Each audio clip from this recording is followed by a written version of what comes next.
ನಮಸ್ಕಾರ ಸ್ನೇಹಿತರೆ. ಶಿವಪುರಾಣದ 2ನೇ ಭಾಗಕ್ಕೆ ನಿಮ್ಮೆಲ್ಲರಿಗೂ ಸ್ವಾಗತ. ಈ ಭಾಗದಲ್ಲಿ ನಾವು 7 ಸಂಹಿತೆಗಳಲ್ಲಿ ಮೊದಲನೆಯದಾದ ವಿದ್ಯೇಶ್ವರ ಸಂಹಿತೆ ಬಗ್ಗೆ ತಿಳಿದುಕೊಳ್ಳೋಣ. ಇದರಲ್ಲಿ ಬ್ರಹ್ಮ ಮತ್ತು ಮುನಿಗಳ ಸಂಭಾಷಣೆ ನಡೆಯಲಿದೆ. ಬ್ರಹ್ಮನು ಶೌನಿಕಾದಿಗಳೇ, ಸೃಷ್ಟಿಯ ಆದಿಯಿಂದಲೂ ಹಲವಾರು ಕಲ್ಪಗಳು ಕಳೆದು ಹೋಗಿವೆ. ಪ್ರಸ್ತುತ ನಾವು ಇರುವ ಕಲ್ಪದ ಹೆಸರು ಶ್ವೇತವರಾಹ ಕಲ್ಪ. ಈ ಶ್ವೇತವರಾಹ ಕಲ್ಪದ ಆರಂಭದಲ್ಲಿ ಇದೇ ಪ್ರಯಾಗದಲ್ಲಿ ದೊಡ್ಡ ದೊಡ್ಡ ಗೋತ್ರಗಳಿಗೆ ಸೇರಿದ 6 ಮುನಿಗಳು ಸಮಾವೇಶರಾಗಿ ಪರಬ್ರಹ್ಮನು ಯಾರು ಎಂದು ಚರ್ಚಿಸತೊಡಗಿದರು. ಎಷ್ಟು ದಿನಗಳು ಕಳೆದರೂ ಅವರ ತರ್ಕವು ಪರಿಹಾರವಾಗದೇ ಇದ್ದುದರಿಂದ ಕೊನೆಗೆ ನೇರವಾಗಿ ಬ್ರಹ್ಮನನ್ನು ಭೇಟಿಯಾದರು. ಮುನಿಗಳು ಬ್ರಹ್ಮನೊಂದಿಗೆ, ಪರಬ್ರಹ್ಮ, ನಮ್ಮ ಸಂದೇಹವನ್ನು ಬಗೆಹರಿಸು. ಪರಬ್ರಹ್ಮ ಪರಮ ಪುರುಷನು ಎಂಬುದಾಗಿ ಹೇಳಲ್ಪಡುತ್ತಿರುವವನು ಯಾರು? ನಿನ್ನನ್ನು ಬಿಟ್ಟು ನಮ್ಮ ಸಂದೇಹವನ್ನು ಬಗೆಹರಿಸುವವರು ಯಾರು ನಮಗೆ ಹೊಳೆಯಲಿಲ್ಲ ಎಂದು ಬೇಡಿದರು. ಮುನಿಗಳು, ಸ್ವಾಮಿ, ಪರಬ್ರಹ್ಮ ಪರಮ ಪುರುಷನು ಯಾರು? ಬ್ರಹ್ಮ, ಸದಾಶಿವನೇ ಪರಮ ಪುರುಷನು. ಮುನಿಗಳು, ಆ ಶಿವತತ್ವವು ಹೇಗೆ ತಿಳಿಯುತ್ತದೆ? ಬ್ರಹ್ಮ, ಶಿವಾನುಗ್ರಹದಿಂದಲೇ ತಿಳಿಯುತ್ತದೆ. ಅಸಾಧಾರಣವಾದ ಅನುಗ್ರಹದಿಂದ ಶಿವಭಕ್ತಿಯು ಏರ್ಪಡುತ್ತದೆ. ಭಕ್ತಿಯಿಂದ ಕ್ರಮವಾಗಿ ಸಂಪೂರ್ಣ ಅನುಗ್ರಹವು ಸಿದ್ಧಿಸುತ್ತದೆ. ಅದರಿಂದ ಸಾಧ್ಯ, ಸಾಧನ, ಸಾಧಕ, ಜ್ಞಾನ ಲಭಿಸುತ್ತದೆ. ಅದರ ಮೂಲಕ ಶಿವತತ್ವವನ್ನು ತಿಳಿದುಕೊಳ್ಳಬೇಕು. ಸಾಧ್ಯಗಳೆಲ್ಲಕ್ಕಿಂತಲೂ ಅತ್ಯಂತ ಪ್ರಧಾನವಾದುದು ಶಿವಪದ ಪ್ರಾಪ್ತಿಯೊಂದೇ. ಅದಕ್ಕೆ ಸಾಧನೆ ಶಿವಾರಾಧನೆ ಮಾಡುವುದು ಮಾತ್ರವೇ ಎಂದು ತಿಳಿದುಕೊಳ್ಳಿ. ಶಿವಾನುಗ್ರಹದಿಂದ ಏರ್ಪಟ್ಟ ಅಧಮಾದಿ ಸಂಪತ್ತುಗಳನ್ನು ಉಳ್ಳವನೇ ಸಾಧಕನು ಎಂದು ಹೇಳಲ್ಪಡುತ್ತಾರೆ.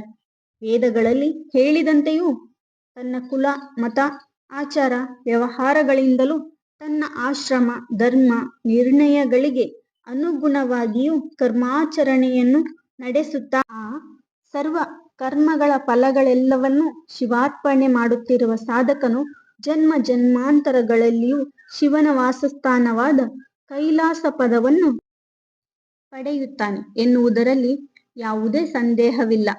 ಇನ್ನು ಸಾಧನೆ, ಇದಕ್ಕೆ ಶ್ರವಣ, ಕೀರ್ತನೆ, ಮನನ ಎಂಬ ಈ 3 ಗುಣಗಳು ತುಂಬಾ ಮುಖ್ಯವಾದವುಗಳು. ಪರಮೇಶ್ವರನ ಲೀಲಾ ವಿಲಾಸಗಳನ್ನು ಮನಸಾರೆ ಕೇಳುವುದೇ ಶ್ರವಣ. ನಾವು ನಮ್ಮ ಕಣ್ಣಿನಿಂದಲೇ ಲೋಕವನ್ನೆಲ್ಲ ಪರಿಶೀಲಿಸುತ್ತೇವೆ. ಆ ರೀತಿ ಕಣ್ಣಿಗೆ ಕಾಣದವುಗಳ ಬಗ್ಗೆ ಕೇಳಬೇಕೆಂದು ಕುತೂಹಲ ಪಡುತ್ತೇವೆ. ಅಂತಹದರಲ್ಲಿ ಕೇವಲ ಕಣ್ಣಿಗೆ ಅಲ್ಲ, ಮಾತಿಗೂ ಮನಸ್ಸಿಗೂ ಸಹ ಗೋಚರವಾಗದ ಆ ಪರಮೇಶ್ವರನ ಬಗ್ಗೆ ಕೇಳಬೇಕೆಂದು ಇನ್ನೆಷ್ಟು ಕುತೂಹಲವಿರುತ್ತದೆ. ಆ ರೀತಿ ತಪನದಿಂದ ಆ ಪರಮೇಶ್ವರನ ಬಗ್ಗೆ ಗುರುಮುಖತಃ ಕೇಳಬೇಕು. ಅದು ಬುನಾದಿ. ಅನಂತರ ಎಲ್ಲಿ ಶಿವನಾಮವು ಕೇಳಿಸಿದರೂ, ಶಿವಪರವಾದ ವಿಷಯವು ಕಿವಿಗೆ ಬಿದ್ದರೂ ಶ್ರದ್ಧೆಯಿಂದ ಹುಮ್ಮಸ್ಸಿನಿಂದ ಕೇಳಬೇಕು. ಅದು ಶ್ರವಣ. ಅನಂತರ ಕೀರ್ತನೆ, ಅಂದರೆ ಆದಿದೇವರಾದಂತಹ ಆ ಪರಮೇಶ್ವರನ ದುಷ್ಟ ಶಿಕ್ಷಣ, ಶಿಷ್ಟರ ರಕ್ಷಣೆಯ ಕಥೆಗಳನ್ನು, ಆತನ ಲೀಲೆಗಳನ್ನು ಪ್ರತಿನಿತ್ಯವೂ ಕೀರ್ತಿಸುತ್ತಾ ಇರಬೇಕು. ಅವುಗಳನ್ನೇ ಗಾನ ಮಾಡಬೇಕು. ಅದು ಕೀರ್ತನೆ.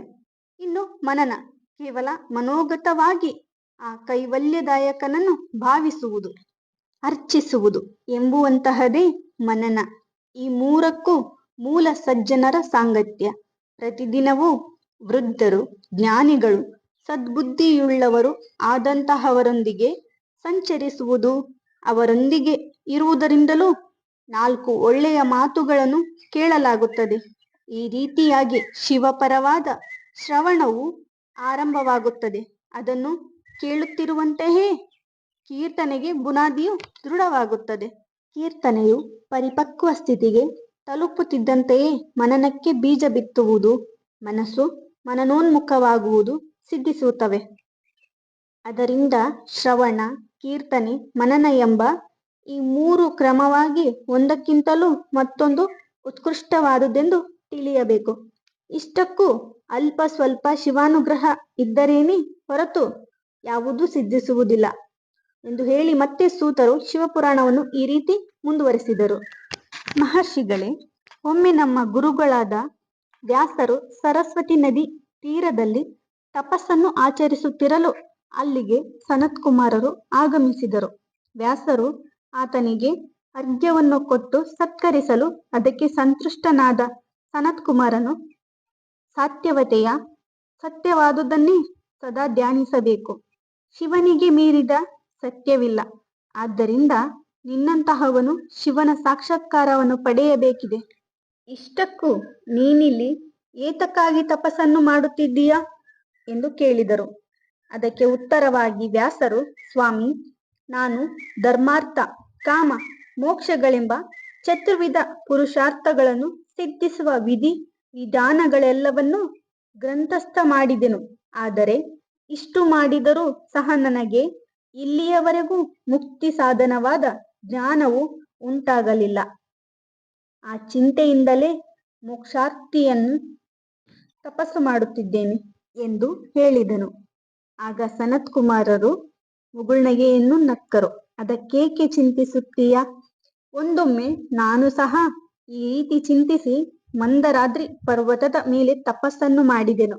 ಆಗ ಶಿವಾನುಗ್ರಹದಿಂದ ಕರುಣೆಗೂ ಜ್ಞಾನಸಿದ್ಧಿಗೂ ಹೆಸರುವಾಸಿಯಾದ ಸರ್ವ ಸಾಕ್ಷಿಯಾದ ನಂದಿಕೇಶ್ವರನು ಬಂದು ನನ್ನನ್ನು ಸಮಾಧಾನಪಡಿಸಿದನು.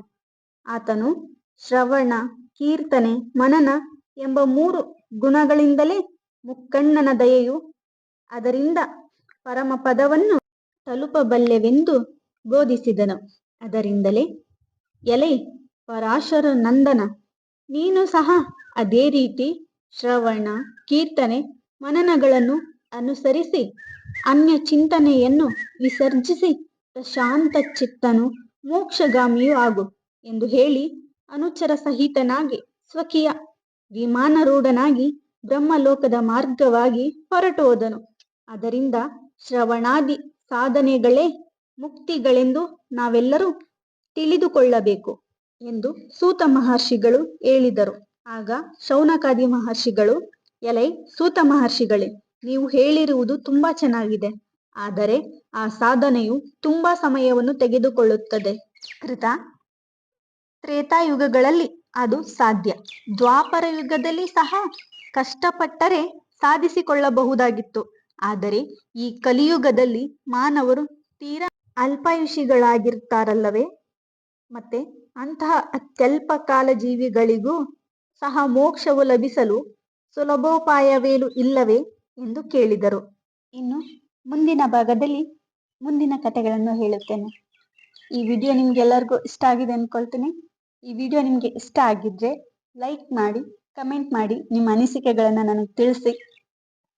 ಹಾಗೆ ನಿಮ್ಮ ಫ್ರೆಂಡ್ಸ್ಗೂ ಮತ್ತು ಫ್ಯಾಮಿಲಿಗೆ ಶೇರ್ ಮಾಡಿ.